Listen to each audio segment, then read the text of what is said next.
Hello बच्चों, good evening. And today is the third session of journal entries. हमने first session second session में basic और उससे हमने धीरे धीरे जो स्टैंडर्ड लेवल के और एडवांस लेवल के जो जर्नल एंट्रीज हैं वो भी हम डिस्कस साथ के साथ करते आ रहे हैं। सो आज के सेशन में जो जर्नल एंट्रीज में वेरी इंपॉर्टेंट जो लास्ट सेगमेंट के जर्नल एंट्रीज होते हैं वो हम डिस्कस कर रहे हैं। आप जब भी जर्नल एंट्रीज का देखें, फंडामेंटल के लिए बहुत इंपॉर्टेंट है। आपका बेस जो है वो जर्नल एंट्री से ही बनता है और इस बेस को अच्छा करने के लिए आप सेशन 1 पहले वॉच करें, सेशन 2 देखें, सेशन 3 देखें और इन सेशन जर्नल एंट्रीज के जो सीरीज 1 मतलब I mean session 1, session 2, session 3 है, इससे पहले rules of debit and credit जरूर देखें। आज के सेशन में मैं एक बार rules of debit and credit भी एक बार रिविजिट करवा दूंगा। So let's start without any delay. तो आज का जो है बेसिकली ये मैं बंच में बता रहा हूं आपको और इसी तरह से बंच में पढ़ने से फायदा है।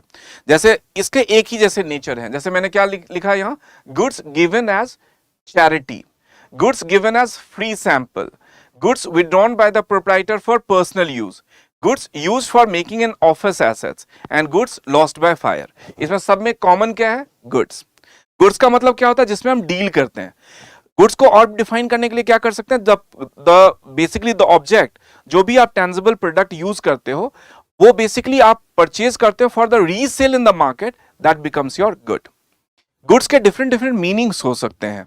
गुड्स का just take an example, motor vehicle for us is an assets, लेकिन motor vehicle for the company like Maruti is a goods, because Maruti produce करती है अपने लिए नहीं, मारुति प्रोड्यूस करती है for the resale in the market. So that is the reason कि एक जो ऑटोमोबाइल इंडस्ट्री है एंड एक नॉन ऑटोमोबाइल इंडस्ट्री है, उनके लिए डिफरेंट डिफरेंट मीनिंग हो जाएगा।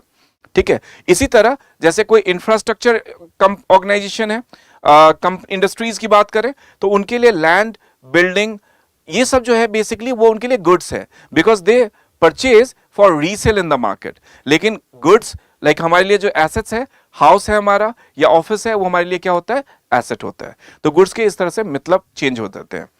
इन अ सिंपल लैंग्वेज, जिसको भी आप परचेज करते हो फॉर रीसेल पर्पस के लिए, उसको आप गुड्स कह सकते हो।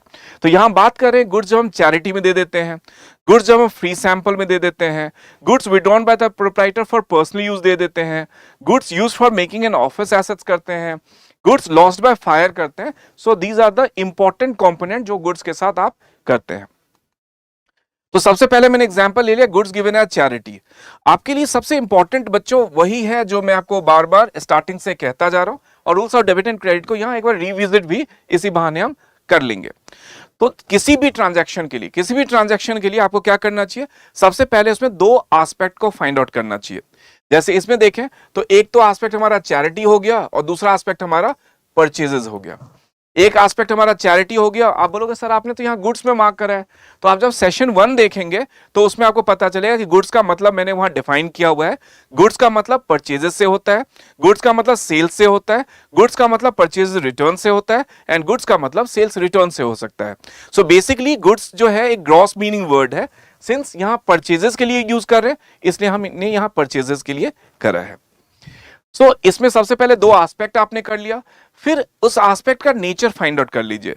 When I am saying the nature, तो आपको पता होना चाहिए कि या ये ओनर्स कैपिटल है, रेवेन्यू है, लायबिलिटीज है, एक्सपेंसेस एंड एसेट्स है। क्योंकि मॉडर्न अप्रोच के हिसाब से owner's capital, revenue, liabilities, expenses and assets में डिवीजन है। सपोज आप ट्रेडिशनल अप्रोच कर रहे होंगे तो ये पर्सनल, रियल और nominal, but I like to advise you modern approach से आपको फॉलो करना चाहिए। मॉडर्न अप्रोच के हिसाब से owner's capital, revenue, liabilities, expenses and assets में करना चाहिए। इसके लिए मैंने आपको एक गुरु मंत्र बताया था, मैं फिर से एक बार रिपीट कर देता हूं। डेफिनेटली आप सब अवेयर होंगे, लेकिन ये एक थोड़ा सा शॉर्टकट हो जाएगा। एक बार इसको समझते हैं।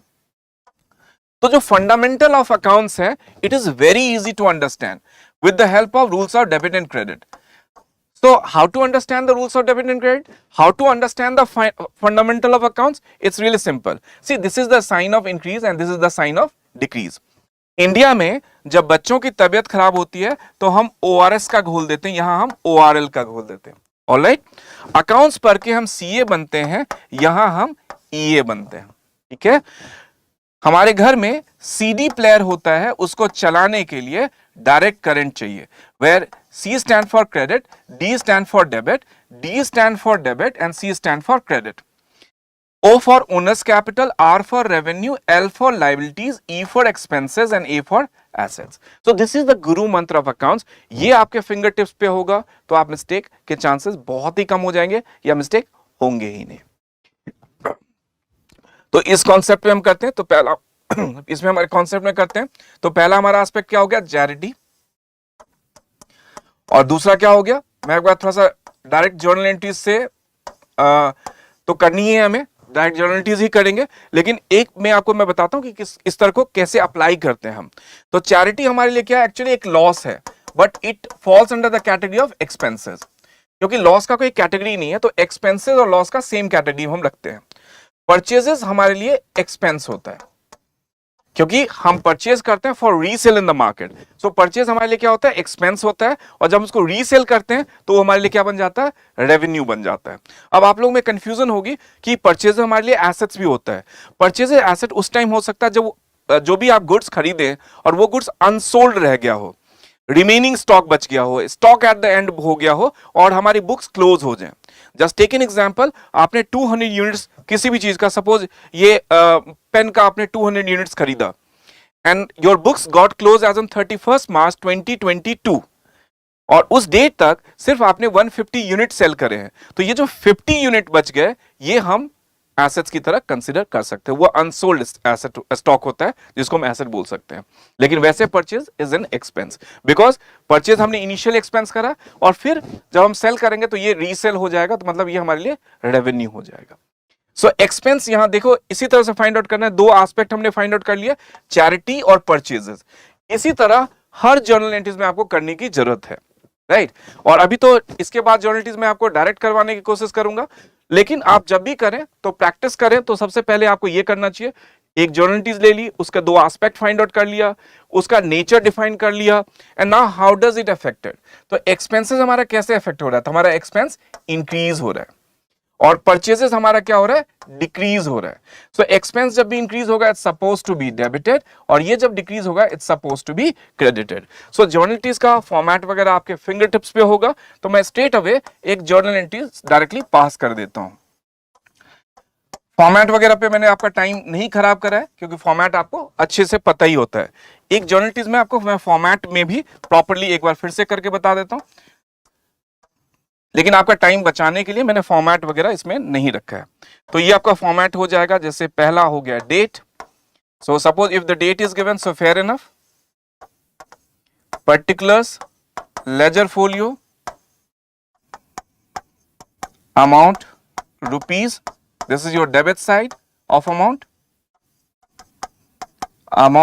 rupees, and this is the credit side of your amount। जैसे एग्जाम्पल तौर पे आज 29 नवंबर है, तो ये हो गया 2022 29 नवंबर, ये हमने डेट भी एज्यूम कर लिया। तो इसकी एंट्री क्या हो जानी है, बहुत सिंपल सी, charity account debit, charity account debited to purchases account.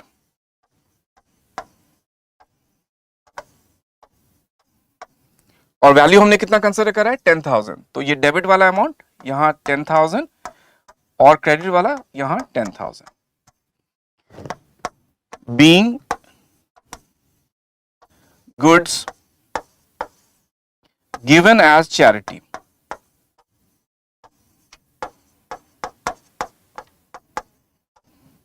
और एक ट्रांजैक्शन से दूसरी ट्रांजैक्शन को डिफरेंशिएट करने के लिए आपको क्या करना चाहिए, यहां से एक कॉमन लाइन जो पर्टिकुलर से स्टार्ट होगा और पर्टिकुलर्स में खत्म हो जाएगा, वो आपको करने की जरूरत है। So now this is the complete way of doing the journal entries. मैं आपको सिर्फ इसके बाद जर्नल एंट्रीज ही समझा रहा हूं, so that we can save your time.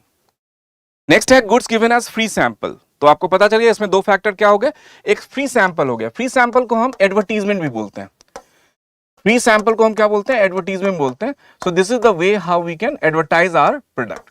Suppose हमारे प्रोडक्ट में जब क्वालिटी होती है तो हम बोलते हैं अपने कस्टमर को कि हमारे फ्री सैंपल को आप यूज करके देखें, and then this is the way how we can advertise. So ये फ्री सैंपल हो गया, एडवर्टीजमेंट हो गया। और नेक्स्ट टॉपिक वही गुड्स। तो इसकी जो जर्नल एंट्रीज हम करने वाले हैं बिल्कुल सेम कॉन्सेप्ट पे आपको लगाना है, क्योंकि ये बंच ही मैंने यूज करा है गुड्स वाला, तो इसके लिए आप फ्री सैंपल भी लिख सकते हैं या एडवर्टीजमेंट भी लिख सकते हैं. बोथ ऑप्शंस आर करेक्ट, इधर the advertisement or I can write free sample. Both options are correct. Advertisement oblique free sample account debited to purchases account. और वैल्यूज कितनी है इसकी? 15,000.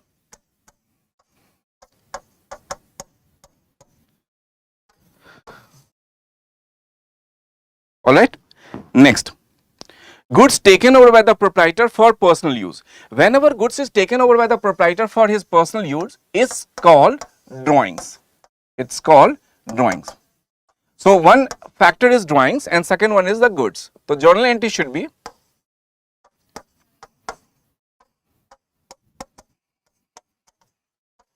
drawings account debit,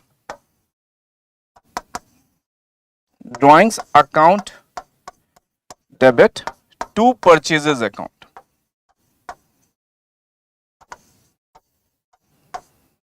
Value is 20,000.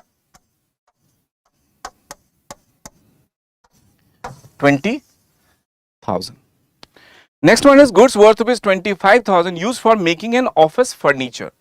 Just take an example. When I say goods, इसका मतलब क्या है कि we are dealing in say timbers और कोई भी चीज ऐसी जो ऑफिस फर्नीचर बनाने के लिए हेल्पफुल हो. तो बेसिकली गुड्स जो हमने यूज करे वो ऑफिस फर्नीचर बनाने के लिए यूज करे हैं. सो बेसिकली एक तो हमारा ये ऑफिस फर्नीचर एसेट्स है जो इंक्रीज हो रहा है और दूसरा हमारा गुड्स जो एक्सपेंस है वो डिक्लाइन हो रहा है. So the journal entry should B furniture account debit. I can directly make the journal entries for the same. So furniture account debit, furniture account debit to purchases account, furniture account debit to purchases account, and the value here is 25,000. 25,000. So this is the journal entry. Next one is goods lost by fire. ये बहुत important topic है, goods lost by fire. अब goods lost by fire है, इसमें condition है कि when the goods were lost by fire and goods were uninsured. Second है goods lost by fire and goods were fully insured and recovered the entire amount from the insurance company. And next है goods were lost by fire but insurance company accepted only a partial claim. तो बहुत different आएंगे, मैं इसका example आपको बताता हूँ. सबके लिए कॉमन टर्म है goods lost by fire rupees 5,000. तो इसमें है कि when the insurance claim, when claim accepted by the insurance company, by the insurance company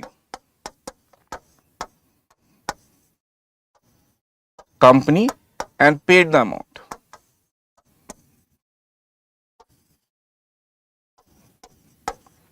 तो goods worth rupees 5,000 lost by fire. तो जब भी लॉस्ट बाय फायर होता है तो पहला एग्जांपल आप क्या लेने वाले हैं? आप लेने वाले हैं loss by fire account debit to purchases account. Loss by fire account debit to purchases account. Since this goods were insured, कैसे पता चला? क्योंकि इंश्योरेंस कंपनी ने कंप्लीट क्लेम एक्सेप्ट कर लिया है, इसका मतलब गुड्स इंश्योर्ड होगा. So loss by fire account debit to purchase account with the first entry. जब हम अपने लॉस को initially it is our loss, इसलिए हमने loss by fire account debit to purchases कर दिया है. But since this is against the insurance, insurance इस गुड्स की ऑलरेडी हमने करा ली है. तो बेसिकली इंश्योरेंस जब हमने करा लेते this is initially a loss for us but finally this is a loss for the insurance company.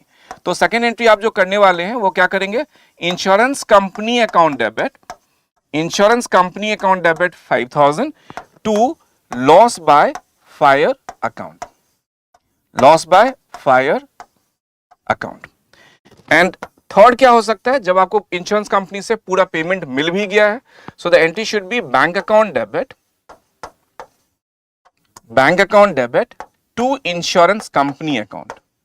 So the last entry is bank account debit to insurance company account and the amount is again 5,000. 5,000. तो जब भी loss होगा तो you have to pass the entry loss by fire account debit to purchase account, and if the goods were completely insured, even whatever amount is being insured, वो भी मैं बाद में बात करूं. In this condition the goods were completely insured, so the entry should be insurance company account debit to loss by fire account. And third entry bank account debit to insurance company account. तो पहला condition मैंने लिया है कि जब goods loss by fire है और insurance company accepted full claim and पे फॉर इट, तो ये पहली कंडीशन हो गई. सेकंड कंडीशन है कि व्हेन गुड्स वेर अनइंश्योर्ड, तो उस कंडीशन में आपको सिर्फ ये एक एंट्री पास करनी है, loss by fire account debit to purchases account. And इसके बाद profit and loss account debit to loss by fire भी हम कर सकते हैं. Loss by fire to purchase करके भी छोड़ दे, वो भी ठीक है, क्योंकि profit loss account debit to loss by fire is a closing entry of this. अब इसी में मैं एक और कंडीशन अप्लाई कर लेता हूं, कि जैसे गुड्स लॉस बाय फायर 5000 का ही है और insurance company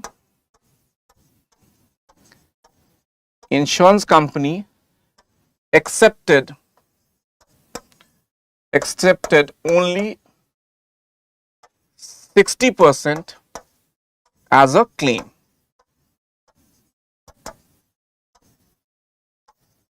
And amount paid immediately.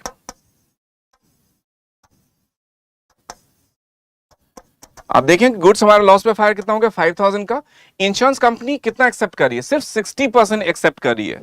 So first entry should be same. आप क्या करोगे फर्स्ट एंट्री में, loss by fire account debit to purchase account 5000. लेकिन since insurance company is going to accept only 60% of the claim, तो पहले हम insurance company को हम पूरा ही क्लेम करेंगे. तो insurance company account debit to loss by fire account. So this is also the same entry what we did earlier, 5000. इसका 60% हमें मिल गया. So the third entry should be, so out of 5000 का 60%, that is 3000. So bank account has to be debited with 3000 and remaining 40% is actually loss because goods suppose 5000 का हुआ है, इसका सिर्फ 60% realised हो रहा है, तो 40% is a completely loss for the organisation. So bank account जो हमें मिल रहा है, जो नहीं मिल रहा है उसके लिए profit and loss account debit, that is 40% of 5000, 2000 to insurance company account. So इसमें तीन कंडीशन होंगे. पहला कंडीशन है आपका goods loss by fire and insurance company accepted full claim, तो ये तीनों एंट्री आनी है. दूसरा होगा कि insurance company accepted the partial claim, तो ये एंट्री आनी है. एंड थर्ड होगा कि व्हेन गुड्स वेर अनइंश्योर्ड, तो उसमें सिर्फ loss by fire account debit to purchase account आना है. तो उसमें कॉमन सी बातें क्या देखी आपने, एक्सक्यूज मी, इसमें कॉमन सी बात आप ये देखिए, इसको मैंने बंच क्यों बोला, क्योंकि हर कंडीशन में आप देखोगे कि आपका परचेजेस क्रेडिट हो रहा है. हर कंडीशन में देखोगे कि आपका परचेजेस क्रेडिट हो रहा है. हर कंडीशन देखोगे परचेजेस क्रेडिट हो रहा है. हर कंडीशन देखोगे परचेजेस क्रेडिट हो रहा है. हर कंडीशन देखोगे परचेजेस क्रेडिट हो रहा है. सो मतलब 1 2 3 4 5 जर्नलिटी जो मैंने कराई, एक बंच इसलिए बनाते हैं क्योंकि इसमें कुछ सिमिलैरिटी होती है. ठीक है, तो ये सिमिलैरिटी है कि जब भी गुड्स गिवन एज चैरिटी हो, goods given as free sample हो, goods withdrawn by the proprietor for personal use हो, goods used for making an office assets हो, या गुड्स लॉस्ट बाय फायर हो, तो अल्टीमेटली जो हमारा इनिशियल स्टॉक होता है वो डिक्लाइन हो जाता है. And that is the logic कि हमारा परचेज हर टाइम इन पांचों एंट्रीज में क्रेडिट होता है. सो इसीलिए इसका एक बंच बनाया हमने. नेक्स्ट है बैड डेट. बैड डेट का मतलब क्या होता है, the amount which is not recovered from the customer is called bad debt. Irrecoverable amount from the customer is called bad debt. The amount which is not being recovered from the customer is called bad debt. So bad debt में भी दो तीन चीजें हो सकती है. एक तो हो सकता है complete bad debt और दूसरा हो सकता है partial bad debt. एक complete bad debt मतलब सपोज एक कस्टमर के पास, जैसे I have taken an example, ये कंप्लीट बैड डेट का मैंने एग्जांपल लिया है. Mister X a customer owed ₹10,000 became bankrupt and nothing is realised from him. तो this is a complete bad debt. Customer हमारे कितने का था, 10,000 का. Now he is not going to make a single paisa because he became bankrupt, so nothing could B realised from him, right. So इसके लिए जर्नलिटीज आप क्या पास करोगे, इसके लिए एंट्री पास करोगे bad debt account debit. Bad debt is actually a loss, falls under the category of expense, so bad debt account debit to mister X's account, और amount तो आपको पता ही है 10,000 10,000, तो ये आपकी जर्नलिटीज हो जाएगी। सेकंड है पार्शियल बैड डेट। सेकंड है partial bad debt. Partial bad debt की मैं बात करूं तो देखो इसमें क्या है, mister X a customer owed us ₹10,000 became bankrupt, 60 paisa in a rupee is realised from him. It's really simple to understand. 60 paisa in a रुपी, आप सबको पता है देयर आर 100 पैसा इन अ रुपी। 60 पैसा का मतलब क्या होता है, 60%। तो ये जो टोटल अमाउंट है 10,000 का, इसका 60% हमें मिल गया, इसका हमें 60% मिल गया। तो 60% जब मिलेगा तो इसके लिए हम एंट्री क्या पास करेंगे, कैश अकाउंट डेबिट। ठीक है, 60%, I mean 60% of 10,000 will give you how much, 6,000. So cash account should be debited with 6,000. इसका मतलब है कि 60% we have received, so it simply means कि 40% हमें नहीं मिला है, and that is a loss for us. तो bad debt account debit, bad debt account debit 4,000 to Mr. X's account, और इसको हम 10,000 यहां दिखा देंगे। अच्छा, लास्ट में एक चीज और आपसे मुझे बात करनी है। जैसे आप यहां देखो तो ये जो bad debt to mister X का है, what kind of journal entry is this, ये सिंपल जर्नल एंट्रीज है, इसको हम सिंगल जर्नल एंट्रीज बोलते हैं। जब हमारे पास, मैंने आपको समझाया था कि out of the two aspect, जब एक एस्पेक्ट डेबिट होता है और दूसरा एस्पेक्ट क्रेडिट होता है तो उसको सिंगल और सिंपल जर्नल एंट्रीज बोलते हैं। लेकिन इसकी मैं बात करूं तो when in a transaction there are more than two aspect, this is called compound entry. ये कंपाउंड एंट्री होता है, क्योंकि दो एस्पेक्ट से ज्यादा होते हैं तो आप दो सिंपल जर्नल एंट्रीज पास करते हैं, and with the common behaviour आप उन दोनों सिंपल एंट्री को कंबाइन कर देते हैं, and it becomes your compound journal entry. Similar behaviour का मतलब ये है कि जब हमें मिला तो हमने एंट्री क्या पास करी होगी, इसका मैं आपको थोड़ा कंपाउंड भी बता देता हूं। कंपाउंड मैंने ऑलरेडी आपको डिस्काउंट के टाइम बहुत अच्छे से समझाया हुआ है, एक बार समझा देता हूं तो ताकि आपका सिंगल क्लियर है, कंपाउंड क्लियर हो जाएगा। कंपाउंड वैसे भी पहले हमने काफी बात कर रखी, डिस्काउंट अलाउड फुल सेटलमेंट के टाइम, और इसके बाद ओपनिंग जर्नल एंट्रीज में मैं आपको समझा दूंगा। So there are 3 types of journal entries. जैसे इसकी मैं बात करूं तो दो सिंपल कैसे होंगे, सबसे पहले 60 पैसा, तो इसका मतलब आउट ऑफ 10,000 6,000 हमें मिला, तो इसके लिए हमने एंट्री क्या पास कर सकते हैं, cash account debit to mister X's account, और वैल्यू कितनी हो जाएगी 6,000 6,000। अब इसका 40% कितना हो जाएगा 4,000, इसके लिए हम एंट्री क्या पास करेंगे, bad debt account debit, bad debt account debit, because we are not going to receive this 40% amount of 4,000 from whom, to mister X, तो टू मिस्टर एक्सेस अकाउंट। तो देखो आप इसके लिए आपने दो simple single journal entries pass कर दी है, लेकिन दोनों में कॉमन सी क्या चीजें हैं, यहां मिस्टर एक्स भी क्रेडिट हो रहा है और यहां भी मिस्टर एक्स 4,000 से क्रेडिट हो रहा है। So if you could combine the entry, so you will find this entry, cash account debit 6,000, bad debt account debit 4,000, to mister X 6,000 and 4,000 will give you 10,000। So to mister X's account 10,000। तो दो simple entry को जब भी एक transaction में दो से ज्यादा एस्पेक्ट होते हैं तो दो सिंगल जर्नल एंट्रीज बनता है, एंड प्रेफरेबली हम इसको कंपाउंड जर्नल एंट्रीज में कन्वर्ट कर लेते हैं। Now bad debt recovered, suppose कोई कस्टमर बैंकक्रप्ट हो गया था और अभी वो हमारे को पैसे वापस कर रहा है, वो हमारे को पैसे वापस कर रहा है। सो बेसिकली ये जो 10,000 का amount from mister X who became bankrupt previously, now we have recovered this. So simply this is called cash account debit, cash account debit, and this term is called bad debt recovered because it was earlier Mr. X was bankrupt, so we have used the term bad debt. Now it is being recovered, so bad debt recovered, bad debt recovered. ठीक है, so cash account debit to bad debt recovered account, and amount should be again 10,000 10,000. So here bad debt recovered is actually bad debt recovered is here is a revenue and it is going up, so that is the reason why it is being credited. Now there are two types of interest also, interest on capital, interest drawings. एक और type का हो सकता है interest on loan, जिसमें interest on loan given और taken वो भी possible हो सकता है, तो वो भी हम बात करते हैं। पहले हम interest on capital की बात करते हैं। So the journal entry should be interest on capital account debit, interest on capital account debit 10,000 to capital account. So this is the journal entries. आप इसका लॉजिक में जाओगे तो दो एस्पेक्ट पहले ढूंढ लो। तो सबसे पहला एस्पेक्ट क्या हो गया, और हर टाइम बिजनेस के पॉइंट ऑफ व्यू सोचते हैं। जैसे इसका पहला एस्पेक्ट क्या हो गया, इंटरेस्ट ऑन कैपिटल, और सेकंड एस्पेक्ट क्या हो गया, capital. So interest on capital for the business point of view, it is an expense, and we always think on behalf of the business, not on behalf of the businessman. So interest on capital business के point of view से it is an expense and it is increasing, so it's supposed to be debited. ठीक है, capital is a owner's capital, we all know that, and it is also increasing because capital is a internal liabilities for the organization, और जब भी आपको इसको interest मिलता है तो कैपिटल की वैल्यू इंक्रीज हो जाती है, तो ये क्या हो जाएगा, क्रेडिट हो जाएगा। So the entry should be interest on capital account debit to capital. इसका ऑपोजिट इंटरेस्ट ऑन ड्रॉइंग्स होता है, क्योंकि ये पार्टनर्स को हम प्रोवाइड कर रहे होते हैं, ये पार्टनर से हम चार्ज कर रहे होते हैं, तो ये एंट्री हो जाएगी drawings account debit, drawings account debit to interest on drawings account.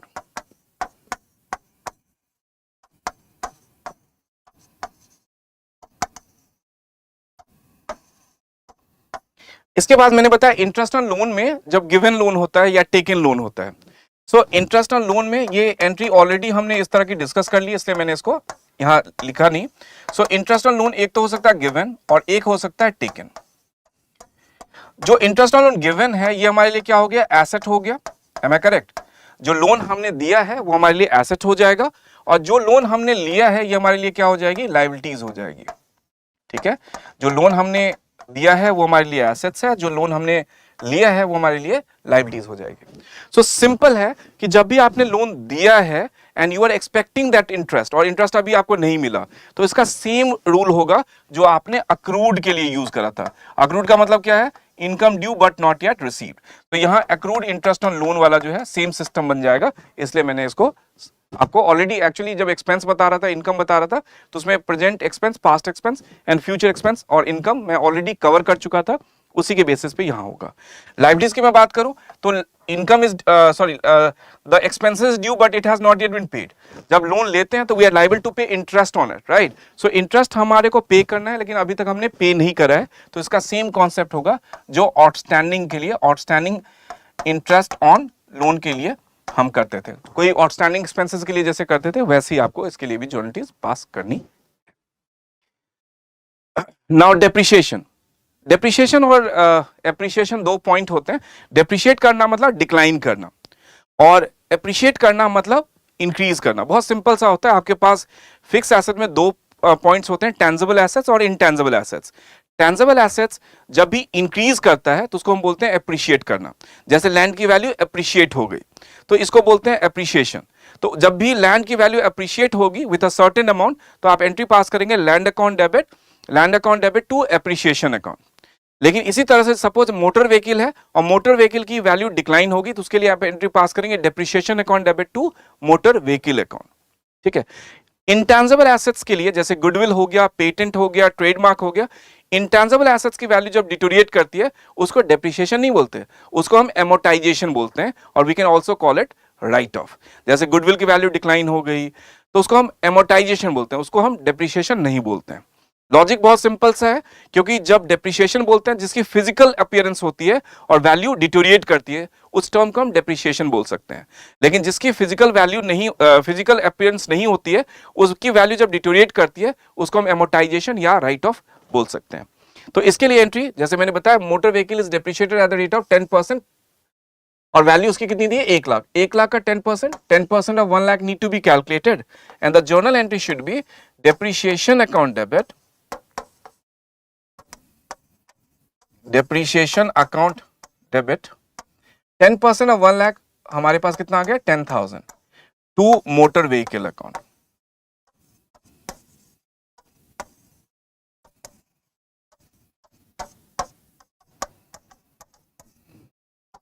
Depreciation account debit to motor vehicle account. यही बिल्डिंग लैंड की जैसे बारे में कह रहे थे कि लैंड की वैल्यू अप्रिशिएट करेगी, तो आप एंट्री पास करेंगे land account debit to appreciation account. अब नाउ द ओपनिंग जर्नलिटीज, क्योंकि मैंने आपको बताया कि 3 तरह की जर्नलिटीज होती हैं, सिंगल सिंपल जर्नलिटीज जो मैं एक्सप्लेन कर चुका हूं, कंपाउंड जर्नलिटीज जो मैं एक्सप्लेन कर चुका हूं, एंड लास्ट जर्नलिटीज है ओपनिंग जर्नल एंट्रीज। तो ओपनिंग जर्नल एंट्रीज में आपके पास एसेट्स और लायबिलिटीज की इंफॉर्मेशन होती है, तो आप इसके लिए एंट्री क्या पास करते हो, एसेट्स अकाउंट डेबिट, और यहां मैंने लिख दिया individually. What does it mean, जैसे सपोज आपके पास लैंड है, बिल्डिंग है, प्लांट है, मशीनरी है, फर्नीचर है, तो आप उसको कंबाइन करके सिर्फ फिक्स एसेट्स अकाउंट डेबिट नहीं करेंगे, आप करेंगे land account debit, building account debit, motor vehicle account debit, plant account debit, machinery account debit, तो इंडिविजुअली आपने करना है। लायबिलिटीज में भी इंडिविजुअली करना है। इसका मतलब है सपोज आपके पास क्रेडिटर्स है, बिल्स पेबल है, बैंक ओवरड्राफ्ट है, आउटस्टैंडिंग एक्सपेंसेस है, ये आपकी लायबिलिटीज हैं, तो आपको इंडिविजुअल बेसिस पे लिखना है, to creditors, to bank overdraft, to bank loan, to outstanding expenses, to pre received income, इस तरह से। और आप सबको पता है कि अकाउंटिंग इक्वेशन जब हमने सीखा था तो हमारे पास asset equals to liabilities plus capital है, और इस कंडीशन में आपके पास मोस्टली एसेट्स की वैल्यू गिवन होती है और लायबिलिटीज की वैल्यू गिवन है। इसका मतलब we have to calculate for the capital. तो कैपिटल को कैलकुलेट करने के लिए सिंपल है कि हम टोटल एसेट्स की वैल्यू को पहले एक साथ सम अप कर लें, और उसमें से हम लायबिलिटीज की जो वैल्यू हमने सम अप कर रखी है उसको माइनस कर दें, तो will get to know about the capital का वैल्यू। तो इसलिए टू कैपिटल का जो वैल्यू है ये बैलेंसिंग फिगर है, जहां मैंने टोटल एसेट्स में से लायबिलिटीज को सब्ट्रैक्ट कर दिया, तो it would be equals to your capital. ये वाला फॉर्मूला हमने यहां अडॉप्ट कर लिया। So thank you so much. आज हमारा सेशन जर्नल एंट्रीज का कंप्लीट हो गया। इससे पहले रिक्वेस्ट रूल्स और डेबिट एंड क्रेडिट सेशन देखें, उसके बाद जर्नल एंट्रीज का जो 3 सेशन है, सेशन 1, सेशन 2 एंड सेशन 3, वो देखें, and then you can try all the journal entries from your side. और इसमें जितने भी आपके पास जो भी बुक्स हैं उसकी थॉरो रिवीजन भी आपके लिए बहुत इंपॉर्टेंट रहेगा once you done with the concept. So thank you so much. Take care. God bless. Keep smiling.